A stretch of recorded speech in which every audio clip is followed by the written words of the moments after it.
இன்றைக்கி பதிவு என்னென்னா, நம்ம குலசாமி நம்மளுடைய குலங்காக்கும் தெய்வமாக விளங்குவது நம்மளுடைய குலசாமி.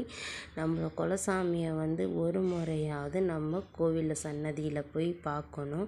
அதே போல் நம்ம குலசாமி ஏன் நம்ம வீட்டுக்கு வரலை, எதனால் வரலை அப்படின்னு சாமியோட எல்லையில் போய் நம்ம கேட்கணும். அங்கே போயிட்டு பூசாரியோ இல்லை யார் மேலேயாவது இந்த சாமி இறங்கி குறி சொல்லுவாங்க.